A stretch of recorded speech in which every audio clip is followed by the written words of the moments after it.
everyone. Welcome to InsideOjodu magazine. I'm Omolola Johnson. And on the show with me today is Omolola Balogun, the CEO of Dreams and Visions Events. Good afternoon, Ma.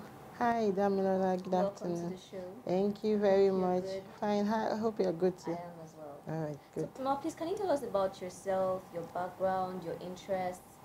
We want to know everything about you. Okay, as you said before, my name is Omolola Balogun. I'm married. I've been married for 11 years now. I'm blessed with 3 children.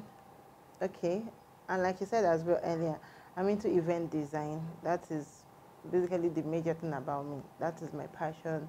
That's what I love doing. That's what makes me tick. Background, I was born in Lagos. I had my schools. Secondary school was in Akure, university was in Ilorin, served in Lagos, worked for a few years. Then I started entrepreneurship in 2007. That's a very long time. Yes, a very long time ago. So when did you start decoration business professionally? Yeah, I had my training in 2006, but I started professionally on my own in 2007. That's over 11 years from now. So how was your startup? What were the challenges you faced? How did you overcome them? Wow. Startup. You know, when you're talking about 11 years, you yourself take a visual of what event was 11 years ago. Yes. It was not easy. Like, I always tell people that, okay, you people that are doing it now, you have, then we did not, there was not so much, there's no social, I don't think there was no social media. Was down. We didn't even have so much access to internet. Exactly. I remember the first time that I was on Facebook and I saw a decorator. She's still my friend till tomorrow. As in, immediately I just saw her post and everything. We started chatting. I used to chat with her, I used to talk to her. We didn't get to see for about 2 years. Wow. But because I just see her, you know, because you can't compare, now you have social media, you have internet, then Yes. we didn't have anything. So you just had to really do a lot of work, Yes. extra work on yourself creatively.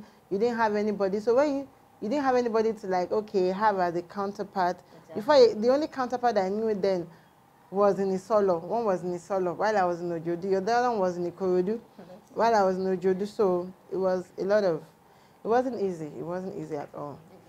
You're into events planning and decoration. Event planning and event decor. So what if you have multiple jobs and then how do you handle them? You have like 10 jobs at once. You know, over time, when you have multiple jobs like that, over time, I've been able to train people. Okay. Like, on my training list now, I've trained over 35 decorators. Wow, So I have people that I've trained. okay. So those kind of people. And then, you know, event is not something like you just call you a day before that, Exactly. okay, come and do. You have like 2 weeks minimum to plan. So all you need to do is to plan yourself that, okay, you are going to head this job. This is the team that's going to be here. This is the team that's going to be here. This is the team that's going to be here. And then all I have to do is to supervise them. And then basically, even before the event, we would have had floor plans. Would have sat down on the table, gone to the venue to visit, okay, this is what we want to do. This is how the space is going to look like. We have visuals. We have 3D designs of what the hall is going to look like. So basically, we know what the hall is going to look like.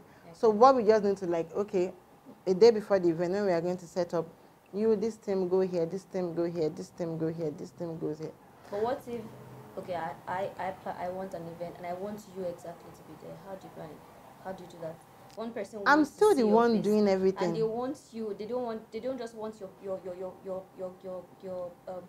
workers to be there. They want you to be. They want to see your face there. In entrepreneurship, you have to get to a level whereas the business is not about you. Okay. Yes, like I said, my touch is in everything. Okay. If I'm planning 10 events, my touch is in it from day one, like 3 months to the time they are having the event. So my touch is there.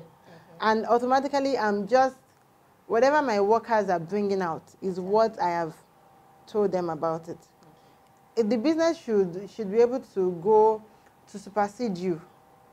It shouldn't be like, okay, just if she's not here. I always tell my clients, the only time, and that is I tell my workers, when you're at the venue, I don't want to see the client calling me. Okay. Because if the client calls me, in fact, most time when the client calls me, I call them first. I might not pick the phone. I call them. What is happening there? The client is calling me, and she's not supposed to call me. Yeah. If everything is okay and everything is going well, sometimes I get find out, how far did I get my party? I'll just be like, I was not there. Like, really, you did not come? But everything went well. Okay. So that is it. You don't have to be there all the time. Once you have qualified people that you have trained and that understand the job perfectly, then it will go well. I like the fact that you said you're touching everywhere. Your And touch then is rumors everywhere. have it that you're the #1 in Ojodu. Please, how have you been able to sustain that position? I really want to know. Everywhere Rumors, they like, rumors, dreams and rumors. visions is #1. See, forget it. She's #1 in Ojodu. How have you been able to sustain that position? Okay, why I think must have gotten into that position was, like I said, 11 years ago, Yes. there wasn't really anything about decor. Exactly. In fact, I think there was a decorator, but it was basically just peripheral. And by the time I started, I was the one that really took it to the level of, okay, having a showroom. Because decor is a visual business. It's a visual thing. You can't say you're doing decor and then you're doing it in your living room. Nobody sees you. Exactly. People get to appreciate what they see. Yes. So that's what I think is my strength. And then I've been consistent. Consistent. And then this industry where we find ourselves, you need to do a lot of upgrade. Exactly. You need to do a lot of upgrade. always So talk once you about keep upgrading, maybe once you, in fact, people always say that that where you were last year is not where you are this year, and that is the important thing about. You need to keep upgrading. Those are what I think are the strengths. So how do you measure your success? How do I measure my success? Okay, basically, one thing that really makes me happy. Okay. Did I tell you? Since I want to hear. Like after an event, maybe on Sunday night or on Saturday night or on Sunday morning after the event, and I start getting calls of the client. They start giving me prayers, start thanking me. The way they start praying for you, as if they do not even pay for the job, but maybe they paid. But for the fact that you're able to give them joy that day, they're always happy as well. So that's one of the things that makes me happy. Okay. So That's another sign of success. what was your biggest failure, and how has it affected your success? My biggest failure in this industry is it could only have come from maybe let me say from workers.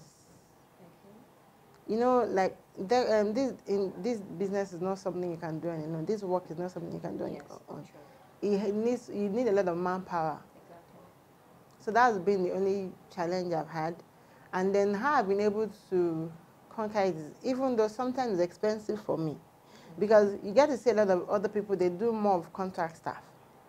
Okay. Do more of contract hard work that, okay, when you just have events, you call them and everything. Yeah. But what I just did to work on that is, I have some of my own staff, such that if I need to do something, I'm just getting few contract staff to add to it. Sometimes if I don't even get that, my own staff, which are on my payroll, would have started continuing with the work.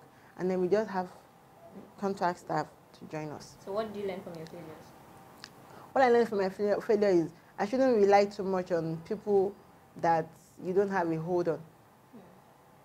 That's interesting. People are I have people on my payroll, I have a hold on them, I know they are doing my work, I call them to do this. But someone that you're just calling outside, maybe someone already has something else he wants to do, and then they keep promising you, I'm coming, I'm this, I'm that. And I always tell them, this job is not something that can wait. You know, if you are a carpenter now, you can say, okay, I'll come and do it tomorrow. Have an instance, maybe your wedding now, and the decorator tells you that, madam, I'll come and do it tomorrow. The event is not going to wait for you now. Exactly. This event business has timelines that has to be made. And because of even the fact that decor is like the major thing. A lot of things comes after it. If we have not decorated the table, there's nowhere the caterer is going to put the food. If we have not set the cake table, there's nowhere the cake maker is going to make the cake. If we have not set the stage. Decor is like the determinant factor of every event. So now, like you said this business over 11 years. Yes. And now social media has come up. Hey. So how has social media helped your business? How has it pushed it up? It's been so good. Wow. Really, it's been good. Because with social media now, one major thing I get to see with social media is you might get to work with people that you have not even seen. The bride I'm having this weekend, I've not seen her before. Yesterday, she posted pre-wedding pictures on social media. My madam, that's when I realized that. So this is what this girl looks like. So when I now saw her picture, I now commented, I was like, beautiful you and everything. She's not like, that you know, and she knows that I've not seen her before. I said, I've not seen you. Very dark, beautiful looking lady. So that's the thing. social media launches you to the world. Once people see what you are doing, they see that you're consistent, they see that you have referrals and everything. It helps you from anywhere, from abroad, from outside the shores of the country. People just keep calling you and you see what you have done. So, if you're not an event planner or a decorator, what would you have been? I think I would have been an architect. Really? Yes. Why? I think that was what even pushed me into this. Because I remember then when I was small, I would just sketch up things. I would get my paper and my pencil. I can decide to draw a house, draw a football pitch, draw things. You need to see me when I'm having an event though. As in, I wish I brought my floor plans. Like if I show a client that this is a floor plan, she can physically visualize how that hall is going to be. So you're good with the pencil? Yes, I'm very good with the pencil. So if I was not an event decorator and planner, I would have been an architect. Okay, that's good. Do you have any message for budding entrepreneurs or people that want to come into this line of business? Okay, for budding entrepreneurs, I just want to advise you to be consistent, to keep up the dream. Especially when you are just about starting, it's not easy. You are going to have a lot of challenges, but your success in life will be measured with how you can conquer those challenges. And then be creative. Not only even in the event design business, in anything you want to do, be creative. You don't have to do what another person has done. And the thing that sells, I need to tell you, is in any aspect, is something creative. If you want to advertise something, you want to showcase something, if it's something somebody has seen before, they might not be so interested. But if something creative that they've not seen that just comes out of the blues, maybe whatever it is, they'll get to appreciate it more, and you're creative. Thank you. It was really nice having you. It was nice having you too, Damilola. Thank you very much. Really, are you sure? Yes, thank you very much. All right, thank you very much for coming. You're welcome. Thank you for watching. See you next time. Shout out to Inside Ojodu. Keep watching Inside Ojodu because Ojodu is the place to be. This is where you get to see all the interesting business and juicy aspects of Ojodu. Cheers.